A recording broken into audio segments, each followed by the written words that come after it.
Let's discuss relational model constraints and relational database schema in this session. So far, we discussed about the characteristics of a single relation. What are the characteristics of a single relation? I told ordering of tuples in a relation, ordering of values within a tuple, value set and null values in the attribute, then interpretation or meaning of a relation. These are the 4 characteristics of a relation. In a relational database, there will be typically by many relations. Okay, be many relations. There will be not only one single relation. Say for example, if I take college database will not be complete if it is have only one relation. Yes or no? We should have many relation. Okay, and each relation should have some set of attributes, and there should be some set of records in the each relation. Yes or no? Then only the database will be complete. When I take the example of college database should have the relevant relation to the college. Say student, department, faculty, course, okay, parent or guardian. Like this, all these entities should be there, right? Then student should have some set of attributes relevant to the student data. Name, USN, semester, phone number, contact number, and so on so. Faculty should have some relevant data. Faculty name, faculty ID, qualification, then designation, salary, and so on so. Course name, course code, duration, number of credits, like this. So each relation, every database should have some set of relation relevant to it, and each relation should have a set of attributes and tuples in it. Then only we can say the database is a complete database. Fine. Okay. So the state of the whole database will be correspondent to the state of all its relations at a particular point of time. Right. So when I say database state, it implies that the collective state of all relation. Okay. When I say collective state of all relations means what? The number of students in the student relation, number of faculties in the faculty relation, number of courses in the course relation, okay, and number of department in the department relation. So at particular moment in time, how many tuples are there in each relation, collectively we take and we say call it as a database state. Okay, every relation, student relation or student entity, whatever we were talking as entity in the design phase, now we call that entity as relation. Okay, in the RDBMS. Okay, so relation we informally represent it as a table. Okay, so when I say relation, okay, so relation will be having some set of tokens. Okay, tuples. So that tuples, say relation is having currently, student relation is having currently 200 student records. Okay, so current state of that student relation is 200. Later it may change or reduce. Okay, it may increase or reduce. That at particular moment in time there is 200 students. Okay, similarly course there are 50 courses. Department there are 6 department. Faculty there are 100 faculties. Like that. Okay, like that when we take all the state of each relation together, we call it as a database state. Okay, so when there are many relations in the database, there are generally many restrictions or constraints on the actual values in the database state. Yes or no? So we have to connect each other, okay, or associate two or more relation, and we have to we have to apply some conditions over the values of the certain attributes in the relation, like that. So we have to apply. Okay, generally there will be many restrictions or constraints on the actual values of the database state. These constraints are derived from the rules in the mini word that the database represents. Okay, so mini word I've told it always represent the database values or database state always represent the real word. Okay, real word concepts. Okay, so college database, college is a real, yes or no? It is a real concept. So database, that college real concept we are representing as a data values in the database application. Okay, so now when I say whatever the restrictions are there in the rules are there in the college, that has to be impacted on the data stored in the college database. Say for example, the semester of the semester for that particular course, okay, or computer science program or information science program, the student should have only 8 semesters. Okay, not 10 semester or 12 semester. Architecture means 10 semesters. That is the restriction or the rule. Okay, that is implied for that course. So that has to be reflected in the database values. Okay, database value that we will take in form of a integrity constraint. Hope you are understanding this. Okay, so constraints are derived from the rules in the mini word that the database represents. Okay, so here in this session we will discuss various restrictions on the data that can be specified on the relational database in the form of a constraint. That's why I am telling you here we have constraints here. Okay, so constraints on the database are generally divided into 3 main categories. Okay, constraints in the relational database as can be is divided into 3 main category. What are the 3 main category? Inherent model based or implicit constraint, schema based or explicit constraint, and application based or semantic constraint or business rule. Okay, these are the 3 types of constraint we have. So 3 categories of constraint. First, inherent model based or implicit constraint. Okay, implicit constraint. So when I say inherent model constraint or implicit constraint, these are the constraints inherited in the data model itself. Okay, we discussed about the data model. What is data model? Data model is a collection of concepts that define the structure of the database. Yes or no? Collection of concepts that define the structure of the database. So here, when I say there will be some constraints that will be inherent. Okay, inherent to the data model. That means what here? There will be a constraint, strict constraint on the structure of the database. Say for example, every database should have a name. Yes or no? Every relation within the database should have a name. Yes or no? And the name should be letters followed by number. Okay, like that. It should not completely a number. Like that, the whatever we rules we follow for defining the identifier, the same rule will be followed for defining the database name, relation name, attribute names. Okay, so that is inherent implicitly. That means every relation should have a name. Every relation should have a set of attributes. Okay, and the values should be stored according to the data type of the attributes in a relation. Okay, it should match the data type of the attributes in a relation like this type of restriction or constraints we call it as an inherent model based or implicit constraint. So the constraint which we inherit in the data model we call it as a inherent model constraint or implicit constraint. Next, we have a schema-based or explicit constraint.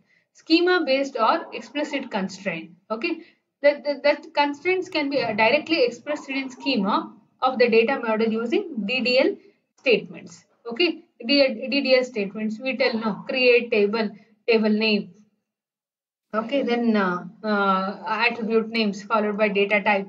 Okay, then we will tell which whether it is a key attribute, whether it is the attribute should be connected to other attribute in a table.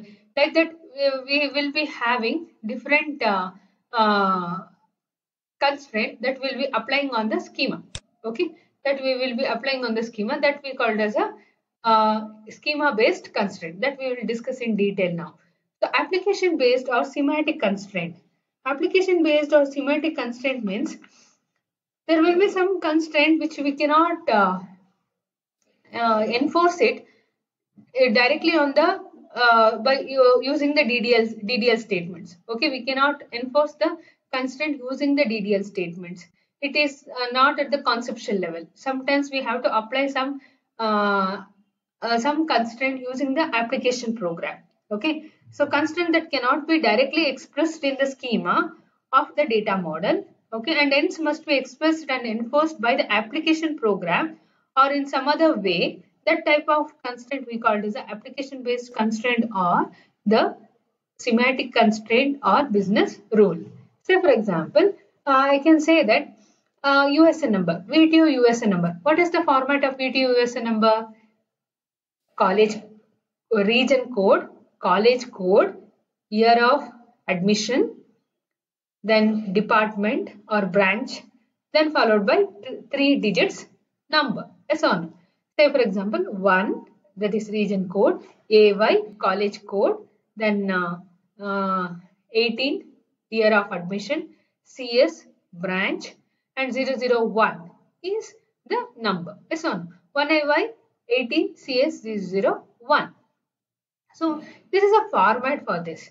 It should begin with the region code, and the region code should be between 1 to 4, and the college code should be a character. Okay, any character, any alphabet. It should be alphabet. Then followed by it should be the integer, 2-digit integer. Then again it should be a alphabet, only 2 characters. Then it should be a 3-digit number, like this. Yes or no? And it should be within 991 to 999. Okay, like that we have to define. So sometimes such things will be very difficult to enforce as a constraint in the DDL statements. Okay, DDL statements. So such expressions we can give as a we can implement in the application program.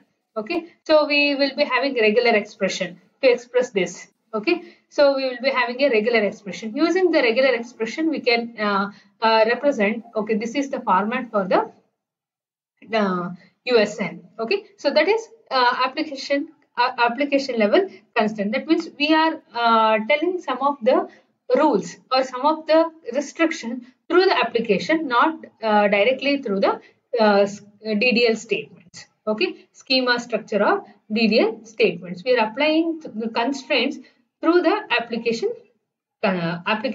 programs. Okay, so that is application based constraint.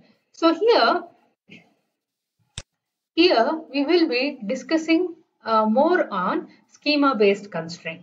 Okay, so we are not concentrating much on inherent and application based constraint. Our related to RDBMS, our focus is on schema based constraint. Okay, so here let us move on to the schema based constraint. So as I told, constraints are conditions that must hold on all valid relational states. Okay, by this time I think you are clear about what is relational state. Relational state is nothing but a table with a set of values at particular moment in time. Okay, table with a set of values at particular moment in time. So for example, if I ask how many students are attending in DBMS class now, okay, what is the state of this DBMS class? So I tell it is 46. Yes or no? Okay. So what is the state of DBMS class now? It is 46. After few minutes, it may change. It may change to 50, or it may change to 60, or it may reduce to 40. Yes or no? Okay. That means the number of records or tuples at particular moment in time in that particular relation we call it as a relational state. Okay, so here we have 4 different types of relational schema based constraints. Okay, 4 different types of schema based constraint. One is domain constraint, Second one is key constraint. Okay, that is constraint on null values. Okay, entity integrity constraint and referential integrity constraint. Okay, once again I repeat it. We have 4 schema based constraint. First one is domain constraint. Second one is key constraint. Third one is entity integrity constraint. Fourth one is referential integrity constraint. So when I say schema based constraint, you have to remember that we are applying, okay, we are applying this schema to this constraint on the structure of the table. Okay, these constraints are applicable on the structure of the relation or a table. When I say schema, what is schema? What is schema? Description of a database. Description of a database. We call it as a schema. Okay, description of a database. Clear? Okay, so when I take college database, how I'll describe the college? Student, faculty, course, department, guardian. Like that I'll describe. Okay, I have some structure for describing the database. How, what value, how it should be stored. All this I have a description for this. That we called as a schema. So schema is having first type of constraint that we called as a domain constraint. As I told, domain is nothing but set of atomic values. Okay, set of atomic values. Let me say I have one column called semester. I have one column called semester. Okay, so let me write it clearly. Let us say there is one column called semester. Okay, so semester is one attribute in a relation student.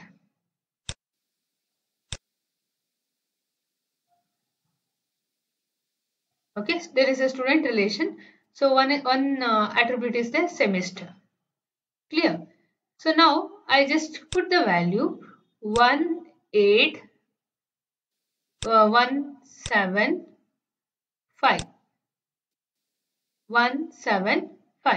Like this I will restrict. Okay, I have some set of values. This set of values, when I say 1, semester value 1 means one student is in semester 1. So and so student is in 7th semester. So and so student is in 5th semester. Okay, like this. So I cannot further divide 1. Can you tell me when I give semester value 1, you are in 5th semester. If I ask you which semester you are in currently, you will tell 5th. Right? You won't tell it as 2.5 plus 2.5, ma'am. I am in 2.5 plus 2.5 semester. It is not correct, right? 5 is a single value which you cannot divide further. Okay, so that is atomic value. So what is domain constraint states? So everything should be stated here. Domain constraints specify that within each tuple, the value of each attribute A must be atomic value from the domain DOM of AI. Okay, we represent domain as DOM, mathematic term like DOM. Okay, DOM of attribute A, and I indicates the particular attribute in a relation, DOM of AI. What the domain constraint says that the value, okay, the value under some attribute A must be atomic. When I say 1, and DBMS will take this 1 as one single value. When I say 7, it is one single value. When I say 25 is one single value for the DBMS. When I say 100, it should be one single value for the DBMS. When I say the student name, okay, student name, if I say the student name Arun Warrior, okay, Arun Warrior. So Arun Warrior, together it will be taking as one single value. Unless until you have defined the attribute name as first name, middle name, last name. Like that, if you have defined separately the attributes, then Arun will be first name, Warrior will be last name. Okay. Suppose if I have only one attribute name, then I am putting Arun Warrior as the value under the name attribute, then Arun Warrior will be accepted as single value. Hope it is clear for you. Okay, single value. Such things we called as a atomic value. Okay, what domain constraint states that? Domain constraint states that the value must be atomic.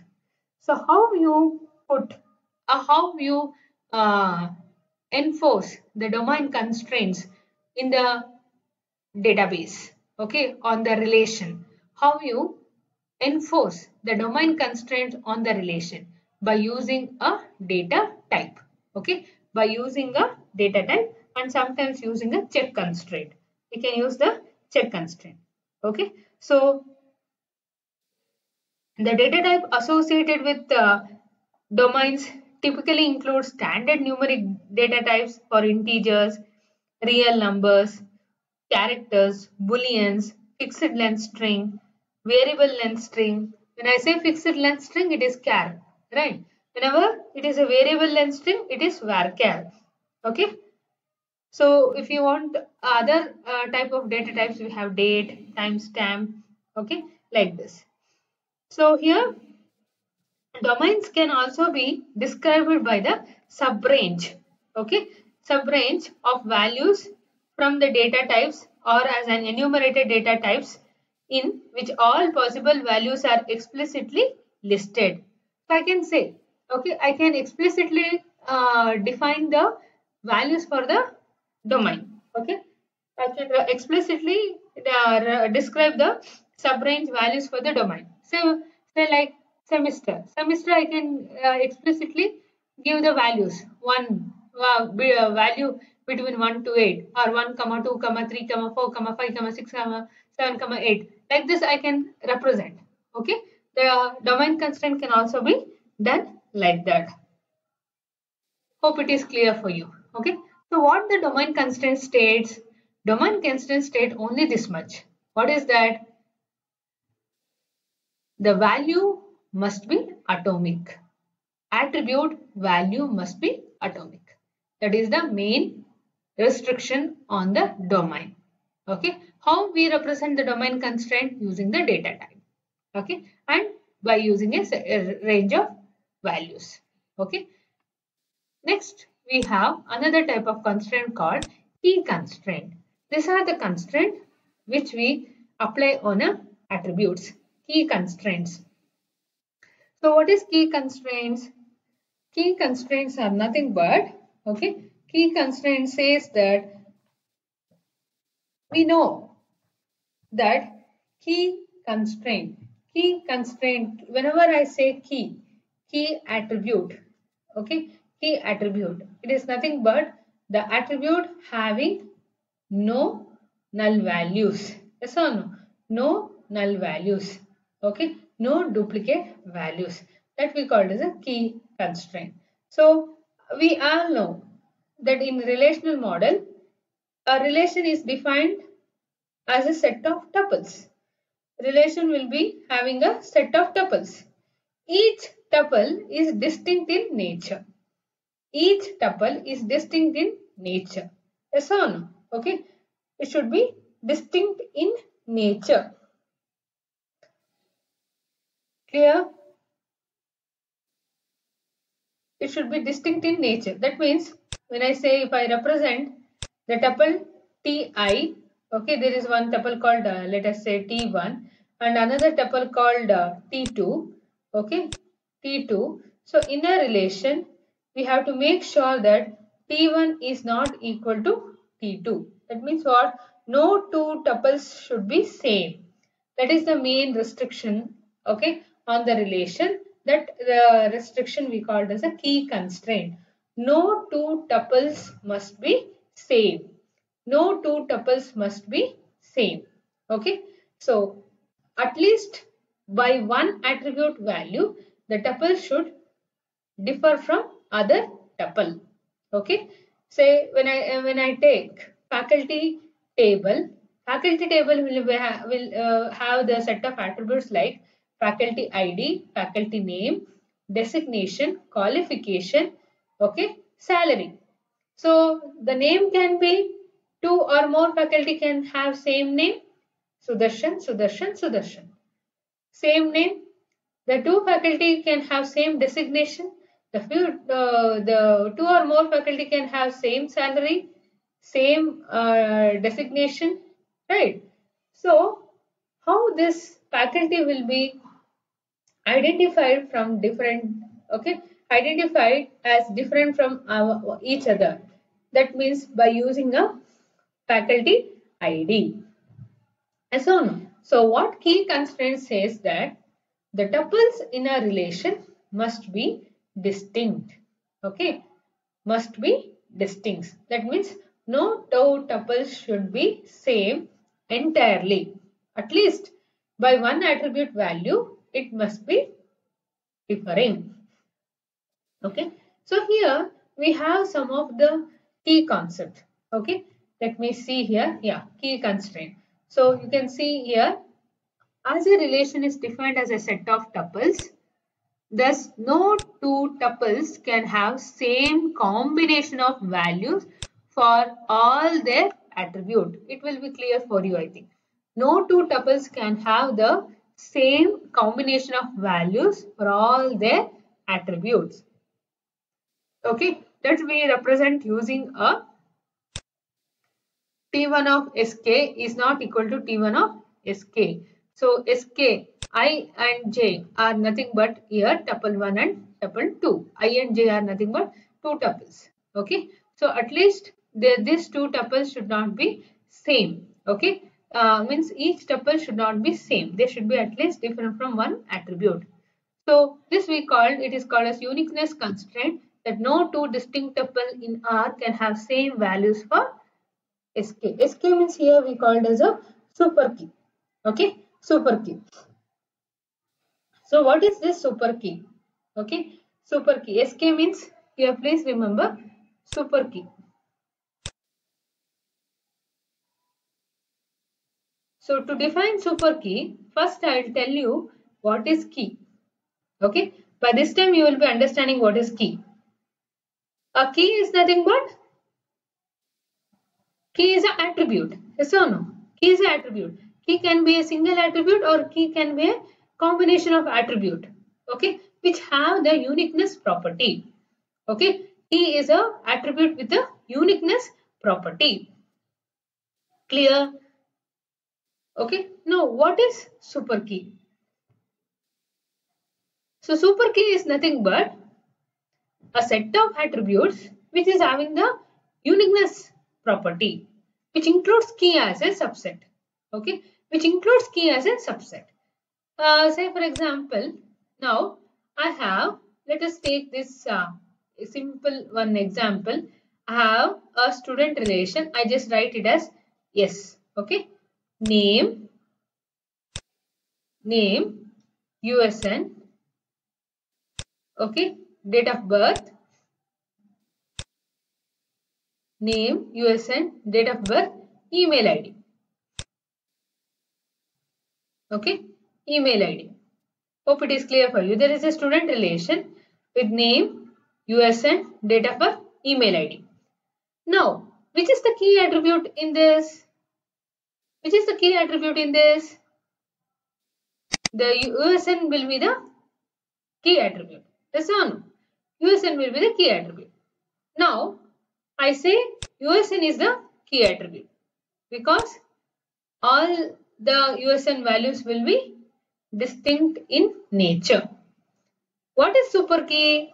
Super key is nothing but set of attribute, okay, which defines set of attributes which defines the tuple is unique. Okay, that is that means two tuples are distinct in nature.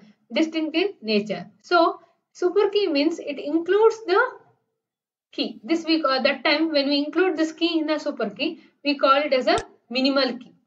Okay, we call it as a minimal key. Okay, minimal key. Say for example, I'll take name and department. Okay, name and D means I told date of birth. Okay, name, date of birth. If I take name and date of birth, in all situation, can this combination can be unique? In all situation, can this combination be unique? Name, date of birth. If I take this combination, can you guarantee me that in every situation, name, comma, date of birth will be distinct? The combination never repeat for any of the students. The combination never repeats for any of the student. Can you tell that? No, right? Because this two or more student can have same name and they would have born in the same date of birth. Yes or no? 15th October 1998, 15th October 1998. Yes or no? So I cannot take this combination as a key. Okay, key. So what I do, I use one more attribute called USN. Name, date of birth, USN. Now, is that this combination is unique? Is that combination is unique now? Name, date of birth, U. Name, date of birth, U. Name of the student, USN of the student and date of birth of the student. If I use this combination, can I guarantee that all the tuples are distinct from each other at all time? Distinct from each other? Yes, right? Because USN will be unique.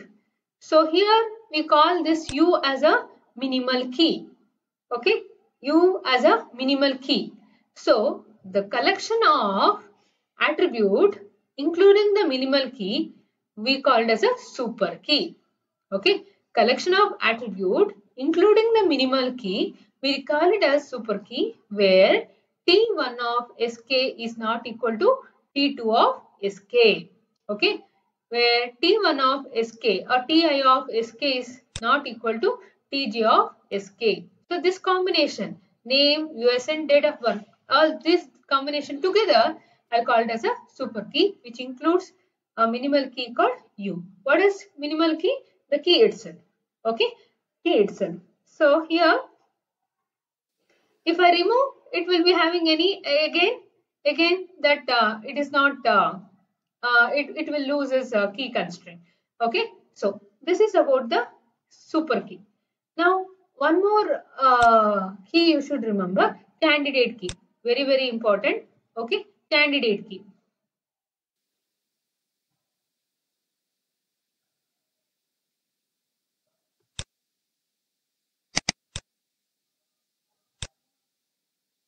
Candidate key.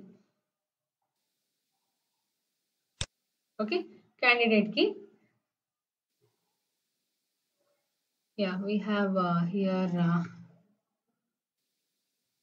candidate key. Not written. Yeah, yes, here. Candidate key here is there. So yeah, here the SSN is a student relation is a key. Then SSN name age or USN name age will be the super key. Okay. When I just take out SSN, it will be no more super key.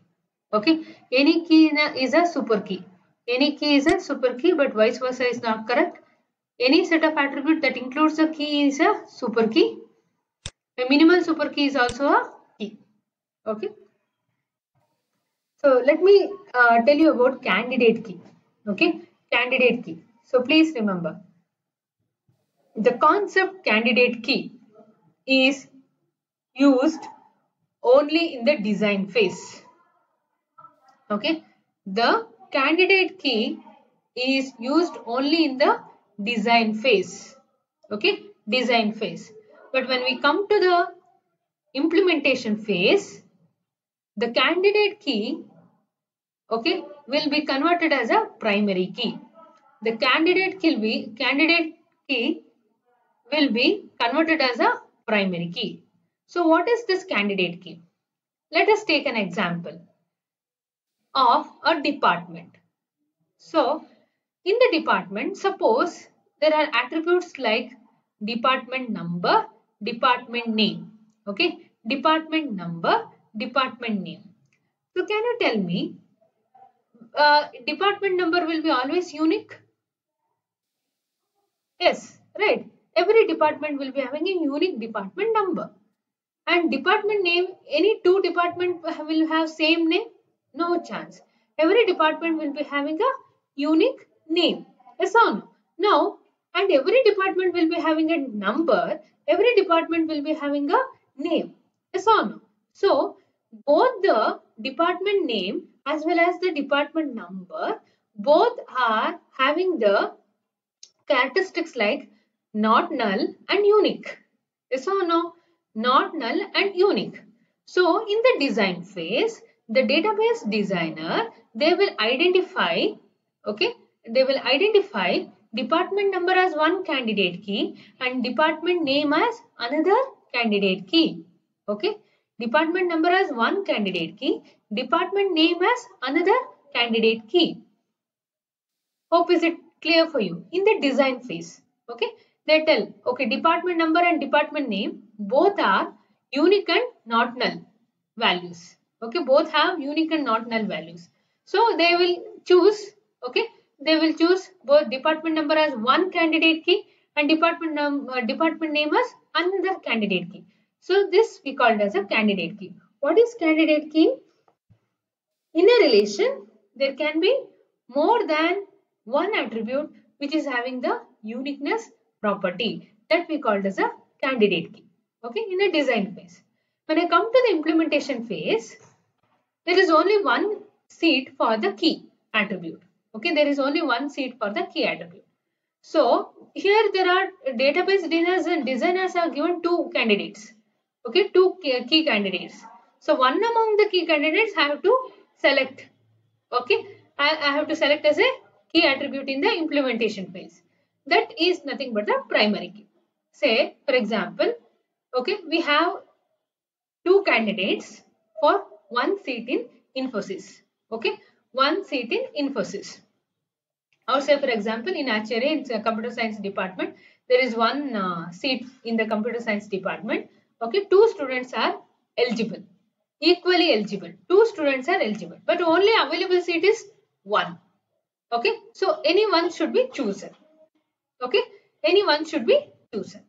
Here also same thing.